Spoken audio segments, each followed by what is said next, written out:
કેમ છે મિત્રો? આજે હું તમારી સમક્ષ લાવ્યો છું જીએસટી રિલેટેડ થોડી માહિતી લઈને.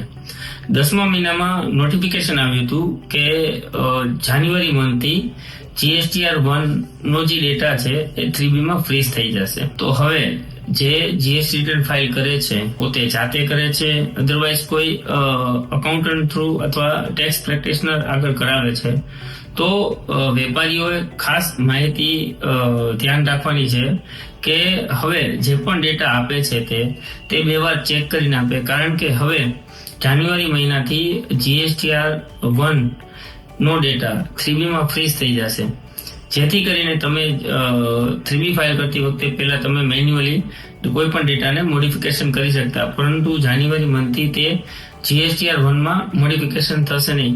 અને ભવિષ્યમાં બની પણ શકે કે 3B માં 2B નો ડેટા પણ ફ્રીઝ થઈ જાય, જેથી હવે આપણે એવી પ્રેક્ટિસ પાડવી પડશે કે જે આપણે GSTR 1 કે GSTR 2B જે આવે છે તે પ્રોપર IMS માંથી જે ડેટા આવે છે તે પ્રોપર ચેક કરી અને પછી જ 3B ફાઇલ કરવું, જેથી કરીને તમારી ફ્યુચરમાં કોઈ લાયબિલિટી ના ઊભી રહે અને કોઈ GST ની ઇન્ક્વાયરી ના ઊભી થાય. તો જેને પણ GSTR 1 ફાઇલ થઈ ગયું છે તેને ખાસ ધ્યાન રાખવું કે GSTR 1 એ ફાઇલ કરી અને 3B માં પ્રોપર ડેટા આવે તેની સાવચેતી લેવી જોઈએ.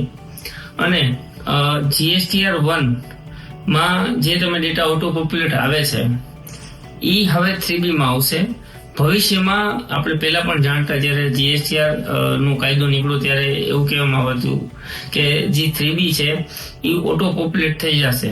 તો હવે એ દોર તરફ વળી રહ્યા છે ડિપાર્ટમેન્ટ કે 3B છે ફક્ત ઓટો પોપ્યુલેટ રહેશે, કે તમારે તેમાં 1 નો અને 2B નો ડેટા ઓટો પોપ્યુલેટ આવશે, તેમાં તમે કોઈ પણ જાતનું મોડિફિકેશન નહીં કરી શકો. ફ્યુચરમાં અત્યારના 1 માં નહીં કરી શકો, પણ ફ્યુચરમાં બંનેમાં નહીં કરી શકો.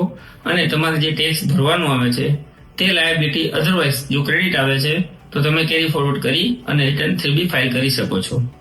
આવી નવી માહિતી જાણવા માટે અમારી YouTube ચેનલને સબસ્ક્રાઇબ કરો અને ઇન્સ્ટાગ્રામને ફોલો કરો.